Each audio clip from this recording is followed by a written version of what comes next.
Precious Lord, linger near when my life is almost gone. Hear my cry, hear my call, hold my hand lest I fall.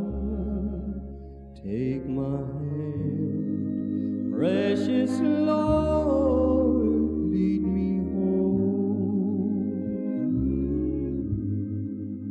Precious Lord, take my hand, lead me on, let me stand. Though I'm tired, I am weak, I am worn. Through the storm, through the night, lead me on by thy light. Take my hand, precious Lord. Tu sais, tu manifestes à l'égard de tes enfants que nous sommes. Nous t'es mis là devant ta sainte face. C'est vraiment un miracle que tu as fait. Amen. Parce que nous étions hier loin de toi, dans la boue du péché, complètement égarés loin de toi. Et c'est ta grâce qui a produit ce miracle. Oh Père, tu nous as fait sortir de la boue du péché, afin de nous donner l'occasion de pouvoir pleinement, dans cette génération, nous tenir devant ta sainte face et avoir l'occasion de contempler l'accomplissement de tes promesses. Seigneur, que ton sein nous soit vraiment béni. C'était ce jour-là une grâce que ce peuple avait de pouvoir voir que la parole qu'ils avaient entendue prononcer, oh Seigneur, d'âge en âge, cette parole a circulé. Mais ce jour-là, devant eux, les choses s'accomplissaient. Longtemps, le peuple est demeuré dans l'esclavage. Mais ce jour-là, c'était le jour de la délivrance. Amen. À bras puissant. Seigneur Dieu, sans avoir eu besoin d'une armée quelconque, mais tu as fait sortir ton peuple. Tu as vaincu toute l'Égypte. Amen. Tu as brisé sa domination. Tout ce que l'Égypte avait de plus fort, tout a été plié. Parce que toi, ta parole, elle est toute puissante. C'est vrai. Rien ne saurait résister à ta parole. Jamais. C'est pourquoi c'est une grâce que nous avons d'être amenés à cette parole-là. Alléluia. Bénis ton peuple comme Amen. ça. Bénis ton héritage à toi. Agis ce soir parmi nous. Manifeste ta grâce. Guéris les corps malades parmi nous. Oh Dieu, exerce ton autorité. Au nom de sur ton Jésus-Christ. peuple que nous sommes. Manifeste ta grâce. Amen. Bénis ce au nom de Dieu, nous t'en prie. Amen. Amen. Bien sûr. Nous sommes une fois de plus reconnaissants notre Dieu pour toute la grâce et le privilège que nous pouvons ce soir, vous voyez, avoir encore d'être à nouveau rassemblés là. Que Dieu puisse bénir tout et chacun de nous et que Dieu nous accorde sa parfaite main de grâce pour que nous puissions véritablement ouvrir notre cœur, nous disposer surtout, vous voyez, à ce que notre Dieu est en train de faire dans ces derniers temps de la fin parmi son peuple que nous sommes. Que Dieu nous bénisse et qu'il nous assiste en réalité. Amen. Alors que les temps sont assez avancés, nous pouvons véritablement nous rendre compte de la grâce que le chemin que notre Dieu a ouvert pour nous, afin que nous ne puissions pas être errants. Vous voyez, mais que la grâce soit donnée à tout un chacun de nous de marcher dans le droit chemin. Parce que nous le voyons, il est écrit dans Jérémie et dans Isaïe, il dit, vous verrez le chemin. Alléluia. Un chemin que Dieu va frayer et qu'il a frayé véritablement pour son peuple en ces derniers temps à la fin, afin que nous ayons l'occasion de pouvoir, non pas aller à l'aventure, mais de pouvoir aller de clarté en clarté. Que Dieu nous bénisse et qu'il nous fortifie davantage, qu'il nous soutienne en réalité et qu'il nous accorde sa parfaite main de grâce. Je vous remets les salutations de notre frère Boisy et véritablement de l'épouse aussi de notre frère, véritablement Pascal, notre soeur Redempta, qui sont à Lyon. Que Dieu les bénisse et puis notre frère Daouda aussi qui vous salue. Il y a, je crois, un bien de mes frères, notre frère Athanas, il peut se lever pour qu'on le voit. Vous voyez, c'est la première fois qu'il est au milieu de nous. Que Dieu le bénisse. Il s'appelle Athanas. Je crois c'est un des parents de notre frère Adaye, de, comment on appelle, Tomvin. Donc il était auparavant pentecôtiste. Et par la grâce du Seigneur, il était véritablement la recherche véritablement de Dieu. Le Seigneur lui a accordé cette grâce de pouvoir entendre la véritable parole. Il a vraiment décidé. La dernière fois, quand j'étais à Abidjan, il était arrivé, donc il m'a appelé, je lui ai dit que j'étais à Abidjan. Et lui-même, il était allé à Abidjan, il était de retour, donc il est passé ce matin à la maison et je lui ai véritablement indiqué les horaires. Donc désormais, c'est d'un autre. Je crois que le Seigneur voulant, le dimanche, nous irons aux eaux du baptême pour faire son engagement. Donc nous continuons de prier pour lui. Mon frère, t'assois. Dieu te bénisse. Que Dieu bénisse tout un chacun. Nous allons tous nous tenir debout et lire là dans véritablement le livre véritablement du psaume. Psaume au chapitre véritablement 111, c'est là que nous allons lire ce soir. Psaume chapitre 111. Nous allons lire là à partir du verset véritablement. Psaume chapitre 111 à partir du verset 8, je crois. Verset 7. Il est écrit: les œuvres de ses mains sont fidélité et justice. Alléluia. Amen. Toutes ses ordonnances sont véritables, affermies pour l'éternité, faites avec fidélité et droiture. Il a envoyé la délivrance à son peuple. Il a établi pour toujours son alliance. Son nom est saint et redoutable. Amen. La crainte de l'Éternel est le commencement de la sagesse.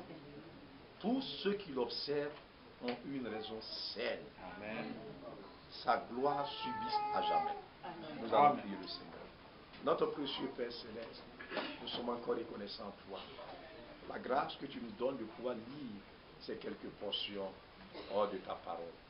Puisses-tu bénir cette portion que nous venons de lire. Et du haut des cieux, nous accorder la révélation qui vient de ta part. Oh Père, afin que cette parole puisse venir habiter en chacun de nous. Et que le pourquoi de ce que tu as permis que cette parole soit inscrite, Seigneur Dieu, cela soit gravé en chacun de nous. Amen. Et qu'elle puisse porter du fruit. Parce que nous réalisons que ta parole est une sémence. Lorsqu'elle sort, elle doit atteindre le but. Amen. Nous voulons que ta parole atteigne le but en nous. Et que nos vies retrouvent le droit chemin. Quittant les liens des ténèbres, amen, nous voulons marcher devant ta sainte face, te consacrant notre vie. Accorde cet instant, bénis-nous pleinement. Amen. Amen. Amen. Nous sommes vraiment reconnaissants à notre Dieu pour ce privilège que nous avons à nouveau de sa part de pouvoir avoir l'occasion de nous tenir là devant la face de notre Dieu. Il est assez important que nous puissions véritablement saisir cette occasion merveilleuse que Dieu nous offre en ces derniers temps de la fin, l'opportunité que Dieu nous accorde de pouvoir, vous voyez, avoir cette grâce d'être conduit dans le chemin que lui-même il a affrayé pour son peuple que nous sommes en ces derniers temps. Amen. La Bible déclare dans Ésaïe au chapitre 35, il dit il y aura un chemin qui sera frayé. On peut le lire. Ésaïe chapitre 35, c'est ce qui est écrit là. Il est écrit là, il dit véritablement, à partir du verset véritablement 8, il dit, il y aura là un chemin frayé, une route qu'on appellera la voie sainte. Amen. Nul impur n'y passera. Jamais. Nul impur n'y passera. C'est une réalité. Elle sera pour eux seuls. Alléluia. Amen. Ceux qui la suivront, même les insensés ne pourront s'égarer sur cette route. Point de lion, nulle bête féroce ne la prendra. Nul ne s'y rencontrera. Les délivrés y marcheront. Amen. Les rachetés de l'Éternel retourneront. Ils iront en Sion avec chant de triomphe. Une joie éternelle coudra leur tête. L'allégresse et la joie s'approcheront. La douleur et les gémissements s'enfuiront. Donc, il est clairement manifesté que Dieu va frayer une voie. Une voie qu'on va appeler la voie sainte. Amen. Alléluia. C'est pourquoi il est écrit dans ce passage du psaume que nous avons lu tout à l'heure. Voyez, sur cette terre, nous allons constater que la terre entière sera complètement contrôlée par le diable. Toute la terre entière sera sous l'emprise du malin. C'est comme autant véritablement autant de Sodome et Gomorrhe. Quand vous regardez toute cette contrée, c'est pourquoi Abraham avait défendu à son serviteur de ne pas prendre une fille parmi ses habitants pour son enfant. Parce que toute la terre avait corrompu sa voix. Ce qui montait au cœur des hommes, ceux qui habitaient Sodome et Gomorrhe, c'était la méchanceté, c'était les abominations, les choses perverses. C'était cela qui montait dans le cœur des hommes. Mais à côté, il y avait un homme que Dieu s'était saisi. Donc Dieu s'était saisi. Cet homme, vous le connaissez, c'était Abraham. Cet homme avait dans son cœur la crainte de l'Éternel. Parce que, comme nous l'avons lu tout à l'heure, il dit la crainte de l'Éternel est le commencement de la sagesse.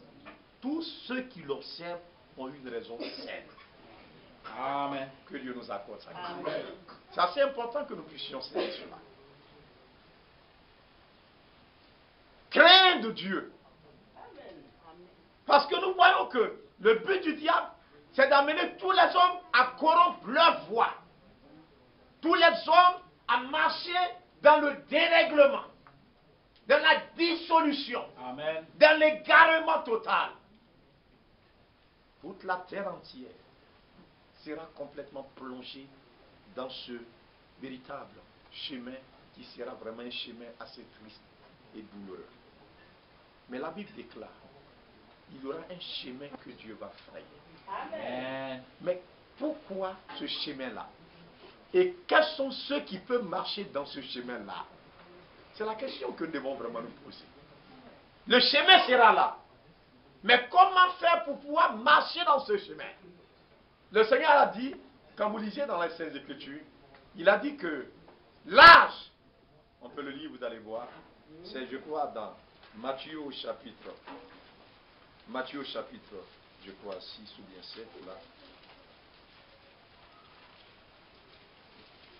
Matthieu chapitre 7, il est écrit ceci. Verset 13, il dit, entrez par la porte étroite, car large est la porte, spacieux est le chemin qui mène à la perdition. Il y en aura beaucoup qui entrent par là, mais étroit est la porte. Resserré est le chemin qui mène à la vie. Il y en a peu qui les trouvent. Amen. Donc nous voyons que le Seigneur avec nous, il dit entrez par la porte étroite. Donc nous voyons qu'il y aura un chemin. Ce ne sera pas un chemin, mais il y aura deux voies. La voie qui est large, c'est spacieux. Il dit que sur cette voie, vous allez trouver beaucoup de gens. Mais la fin d'une chose vaut mieux que son commencement. Amen. Est-ce que vous comprenez bien? Amen. La fin, c'est la fin de ce chemin-là. Le chemin qui est large, spacieux, sur lequel vous allez trouver beaucoup de gens engagés. La fin de ce chemin-là, on appelle cela la perdition. C'est pourquoi cet homme, ce riche, la Bible dit que il était un homme riche. Il menait joyeuse et brillante vie. Suivez attentivement, vous allez comprendre ce dont nous sommes en train de parler. Amen. Cet homme menait joyeuse et brillante vie. Il ne s'inquiétait de rien. Tout ce que son cœur lui donne de faire, il le fait. Lisez dans Ecclésiaste chapitre 12. Il dit, jeune homme, réjouis-toi dans ta jeunesse. Marche selon les voies, les convoitises de ton. Aujourd'hui, tu vois une fille, vous voyez les jeunes gens, quand ils sont là, et puis ils voient une fille passer, et puis paf, ils détournent les yeux, et puis ils commencent à cligner l'œil comme ça, ils commencent à la regarder, ils commencent à. Toutes sortes de pensées leur traversent. Vous êtes libre de faire tout ce que vous voulez. Il dit, marche selon les désirs de ton cœur. Mais souviens-toi qu'un temps va arriver où tu ne vas même pas trouver plaisir à toutes ces choses-là. Il dit maintenant, souviens-toi de ton Créateur. Donc regardez très bien. Quand dans cette génération, toute la terre avait corrompu ses voies, Dieu est allé vers un homme qu'on appelait Abraham. Et la parole de Dieu se révéla au cœur de cet homme. Suivez attentivement. Qu'est-ce que Dieu voulait? Il voulait susciter sur cette terre un peuple qui craigne son nom. Suivez bien attentivement. Ça dit, la descendance d'Abraham est une descendance particulière. Vous allez prendre toutes les autres nations, ce sont des nations païennes. Mais le peuple qui est sorti des reins d'Abraham, suivez bien attentivement, au travers d'Isaac, parce qu'après Abraham, celui que Dieu a mis là, c'était Isaac. Et au travers d'Isaac, il y a une sémence qui est sortie de là. Et cette sémence-là, c'est le peuple qui crée l'Éternel. Sur toute la terre, quand vous allez trouver un juif quelque part, sa préoccupation majeure, ce qui l'intéresse, c'est les commandements de l'Éternel. Amen. Comment il va marcher en accord avec la loi de l'Éternel, leur Dieu. Oui. C'est pourquoi quand Dieu a fait sortir le peuple d'Égypte, au milieu du chemin, quand ils sont arrivés, la parole de l'Éternel est venue à ce peuple-là. Il dit, écoute, ô Israël, l'Éternel ton Dieu est le seul vrai Dieu. Amen. Voici la parole que l'Éternel ton Dieu te prescrit aujourd'hui. Donc la parole de l'Éternel. Le peuple a été instruit dans les voies de l'Éternel. Comment Dieu voudrait que l'homme marche sur la terre? Quand nous avons un appareil ou bien un médicament, la première des choses qu'on cherche à avoir, c'est la notice. Comment est-ce que ce médicament-là, on le prend? Donc il y a un papier qui est toujours dedans, qui nous montre comment il faut utiliser cet appareil-là. Comment il faut utiliser ce produit-là. Et la chose qui permet de connaître comment l'homme doit pouvoir être gardé sur la terre, c'est la parole de l'Éternel. Amen. Amen. Je ne sais pas si vous comprenez bien. On ne peut pas vivre sans la parole de Dieu. Vous perdez votre temps. Vous allez vous auto-détruire. Vivez comme vous le voulez. Faites ce que vous pensez. Mais un jour, vous allez vous rendre compte que vous avez caché votre vie. La grâce que Dieu vous a donnée d'être des vivants sur cette terre, vous l'avez complètement gâchée. Vous avez perdu votre temps. Vous pensez que vous étiez très intelligent. Mais votre intelligence n'est qu'une folie devant Dieu. C'est ce à quoi nous assistons sur la terre actuellement. Que Dieu nous accorde sa grâce. Donc cet homme a été choisi exprès par Dieu, Abraham. Et Dieu lui a donné sa parole. La responsabilité que cet homme avait, c'était de garder la parole de l'Éternel. Quand vous gardez la parole de Dieu, c'est là qu'on dit que vous craignez l'Éternel. Amen. Suivez bien, vous allez voir. Jean au chapitre 17. Suivez attentivement ce dont nous sommes en train de parler, vous allez certainement comprendre. Regardez bien. Jean au chapitre 17. Jean chapitre 17, verset 6. Il dit, j'ai fait connaître ton nom aux hommes que tu m'as donnés du milieu du monde. Donc, quand vous voyez, à chaque fois, Dieu choisit un peuple qui doit lui apporter. Il a choisi Abraham. Non seulement Abraham, mais il dit sa descendance après lui. Il doit porter le nom de l'Éternel. Il y a un signe, un sceau. Ils sont différents des nations. Il dit, j'ai fait connaître ton nom aux hommes que tu m'as donné du bien. Ils étaient à toi. Tu me les as donnés. Et ils ont gardé ta parole. Garder la parole de Dieu là, c'est ce qu'on appelle la crainte de l'Éternel. Amen. Suivez bien. Maintenant, ils ont connu que tout ce que tu m'as donné vient de toi.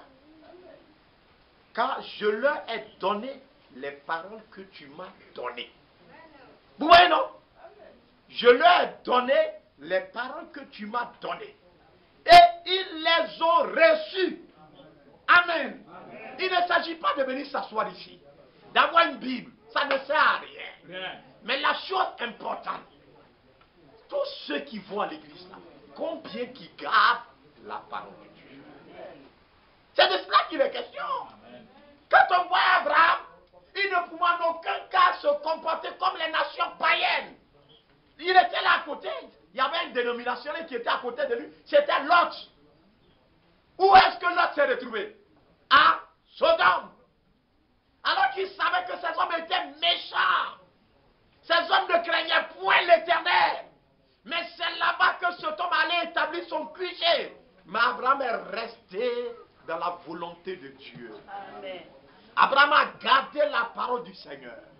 C'est pourquoi il dit, étroit, resserré est le chemin. Efforcez-vous. Amen. Beaucoup vont apparaître. Beaucoup d'adorateurs. Ils vont se dire des adorateurs de l'Éternel. Que Dieu nous aide à comprendre. Mais la chose la plus importante, c'est ceux qui gardent sa parole. Si vous gardez la parole, vous craignez l'Éternel. Si vous ne gardez pas la parole, votre adoration est vaine. Aucune promesse ne pourra s'accomplir dans votre vie. Pourquoi Dieu a appelé Abraham? Mais c'est parce que Dieu avait des promesses. Il y a un héritage. Dieu voulait le donner. Il voulait que sur cette terre, on sache que c'est lui le Créateur. Lui le Dieu Tout-Puissant. Oui. Et que partout où sa descendance passera, les gens, ceux qui adorent les idoles, les nations païennes, ils verront que l'Éternel est le vrai Dieu. Amen. Est-ce que vous suivez attentivement? Dieu voudrait que cela soit connu. Mais le seul moyen pour que cela soit connu, il faudrait que des gens, des femmes, gardent la parole de Dieu. Amen. Amen. Quelles que soient les circonstances. Même si on passe par des chemins difficiles, il faut garder la parole de Dieu. Je leur ai donné les paroles que tu m'as données. Ils ont gardé ta parole. Il aura un chemin large. Un chemin de facilité. Beaucoup vont. C'est parce que l'autre a fait. L'autre a qui dit non, ici c'est compliqué. Alors qu'il y a là-bas, mais la plaine est florissante. Oh, alors que quand on regarde les gens du monde là. Mais, frère, que Dieu nous accorde sa grâce. Est-ce que vous comprenez bien? C'est une réalité. C'est vrai, mes frères. C'est ça le monde. C'est ça la politique. La méchanceté. Le mensonge qu'on essaie d'organiser autour de la terre. Et puis les gens vivent. Oh, que Dieu nous accorde sa grâce. C'est comme ça. Aujourd'hui, en Guinée, vous le savez, il y a une maladie de la fièvre Ebola qui a éclaté là-bas.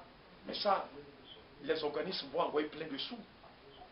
Mais quand l'argent va venir, ce qu'on va détourner là, frère, la population même, beaucoup vont mourir. C'est ça. Ce n'est pas la grâce de Dieu. Tout cet argent qui va venir, les gens vont se partager entre eux. Les gens vont devenir riches sur le dos de la population. C'est ça. Personne ne craint Dieu. La crainte de Dieu a disparu. On envoie l'argent pour un tel truc. L'argent est détourné. Regardez ici. La voie qui quitte depuis le rond-point pour aller jusqu'à l'aéroport. Les gens sont venus une année ici. Ils ont commencé à dire, oh, on est sauvés. La voie sera goudronnée. Ils ont commencé à mettre le goudron. Jusqu'à, ils ont dépassé devant Fadel là. Ils sont arrivés à la station Agip là. Et puis, moi j'habitais là-bas. L'autre côté là, ils ont gratté, ils ont damé, ils ont mis même le ciment. Oui. Quand on met le ciment, on met l'eau et puis on commence. On dit, oh, on a eu goudron déjà. On a fait caniveau, tout ça. Un matin, les gens ont disparu. Est-ce que vous comprenez bien? Donc, ça dit sur papier, tout est fait. L'argent avait été débloqué. Mais comme il va apparaître sur la terre beaucoup qui ne craignent pas Dieu, ils vont disparaître avec l'argent. Et la situation qu'ils ont créée, c'est plus dangereux qu'avant même. C'est vrai. Vous écoutez bien, mes frères. Donc, sur la terre, en principe, ceux qui devaient diriger la terre, ce sont les chrétiens. C'est la vérité. Pas ceux qui craignent Dieu. Mais malheureusement, c'est le contraire. Vous comprenez bien, non?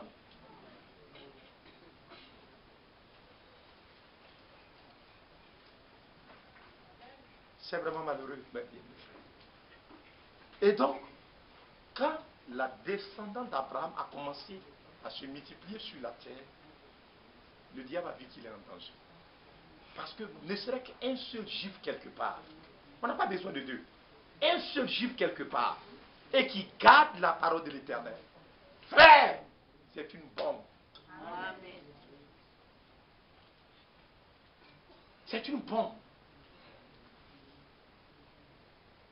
Suivez bien, lisez bien votre Bible. Il y a eu la déportation. C'est-à-dire qu'ils ont été amenés en captivité à Babylone. Et quand ils sont arrivés là-bas, tous les Juifs qui étaient là, ils ont corrompu leur foi avec les nations païennes qui étaient à Babylone. Mais il y a eu 3 personnes. Vous les connaissez, non? Shadrach, Meshach, Abednego. Ils ont refusé de garder la parole du roi qui leur imposait d'être des idolâtres. Ils ont préféré garder la parole de Dieu. Amen. 3 personnes. Qu'est-ce qu'ils pouvaient faire par rapport à combien une grande ville? Frère, mais regardez ce que ça a produit. Les 3 personnes-là, leur foi va réunir toute la contrée. C'est vrai. C'est la vérité. Le roi, il a crié. Il dit, le Dieu de Shadrach, Meshach, Abednego est le vrai Dieu. Amen. Donc, il faudrait qu'on trouve sur cette terre. C'est de cela qu'il est. Je ne vais pas pour venir créer une marque. Et puis on dit on est nombreux. On nous écrit notre nom dans les chiffres. On dit on est combien? On dit oh Dieu, on est. Ça c'est en politique. PDCI, on dit oh, sur les combien de millions d'habitants? Nous, au PDCI, on est 15 millions. On dit ah, c'est un grand parti. C'est pas de ça que Jésus a besoin. Amen. La religion, ils ont besoin de ça parce qu'ils cherchent beaucoup d'argent. Mais ici, ce dont tu as besoin, c'est des femmes, des jeunes filles, des enfants qui le craignent, qui gardent sa parole. Vous allez voir tout à l'heure, on va arriver là, vous allez voir. Amen. Qui gardent, si Dieu peut trouver. Regardez bien, au temps de Daniel, Amen. vous suivez ce qui s'est passé? Tout le monde avait corrompu ses voix. Mais quand Daniel s'est retrouvé au milieu de ce monde-là, qui a gardé la parole de Dieu, vous n'avez pas vu ce que Dieu a fait? Les gens ont pu connaître que le vrai Dieu, c'est l'Éternel. Chose impossible quant à l'homme. Des lions affamés. Après, après qu'on a jeté les détracteurs de Daniel, les lions les ont dévorés. C'est-à-dire que c'est Dieu qui avait fermé la gueule des lions. Daniel jouait dans la prison avec les lions. C'est vrai. Pourquoi? Parce que Daniel craignait l'Éternel. Il dit, quand vous craignez Dieu, c'est en ce moment-là que vous avez une raison saine. C'est en ce moment-là que votre vie là, vous commencez à vivre. Sinon avant là, vous êtes morts. Tous ceux qui ne craignent pas Dieu, vous perdez. Regardez ce monsieur le riche. Quand il s'est retrouvé de l'autre côté là-bas, tout l'eau glacée il a vu là, ça lui a servi à quoi? Il était dans le climatiseur, sa voiture est climatisée, 4x4, comme on appelle, son salon, sa chambre, tout, il y a split, tout. Ça lui a servi à quoi? À rien. Il a perdu son temps. Il a dit à Abraham, envoie Lazare, pardon. Sinon, il y a mes frères, ils vont venir où je suis là. Mais c'était trop tard. Si vous ne craignez pas Dieu, quel que soit votre âge, vous devez apprendre à craindre l'Éternel. Petit, grand, vieux, vieillard. La crainte de l'Éternel, c'est de cela que nous avons besoin. Ce n'est pas venir vous asseoir ici. Et puis vous sortez, vous jouez. Non, mais il faudrait que dans les foyers, les femmes craignent l'Éternel. Les hommes craignent l'Éternel. Les enfants, tout le monde doit craindre Dieu. Et quand on craint Dieu, on marche selon la parole. Oh, la vérité est dans notre bouche. Si vous craignez Dieu, que vous marchez dans le mensonge, vous cohabitez avec la vérité, vous n'avez jamais connu Dieu. Amen.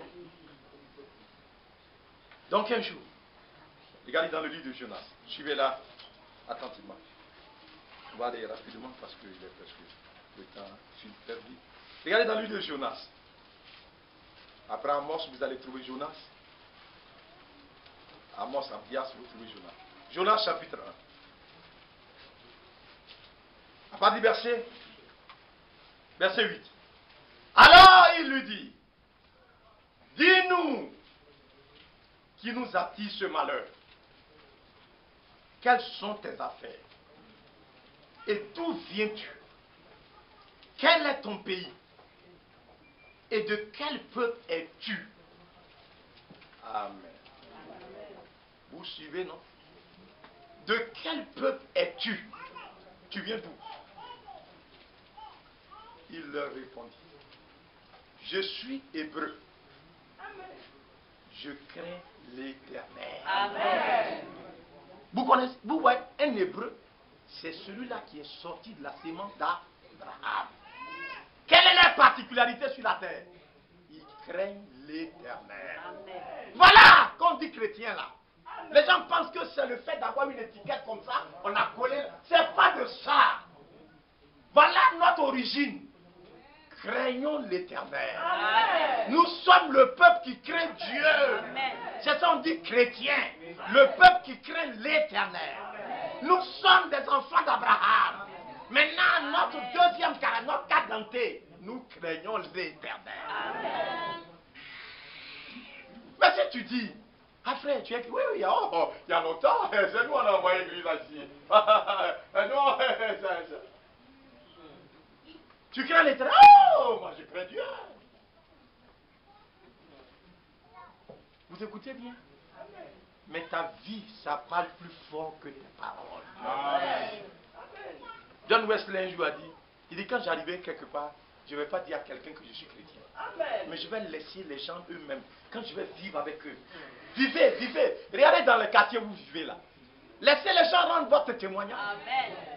Dans votre entourage, laissez les gens dire, vous-même asseyez-vous. Regardez, écoutez ce que les gens disent de vous. Amen. Votre témoignage, ça passe plus fort que vos paroles. Amen. Votre vie, si vous craignez l'Éternel, la parole est une sémence. Elle vient s'implanter dans vous. Partout où vous passez, vous allez garder la parole. Même quel que soit le chemin par lequel les hommes voudront vous faire passer, mon feu, vous allez garder la parole de Dieu. Shadrach, Meshach, dans le feu, ils ont gardé la parole de Dieu.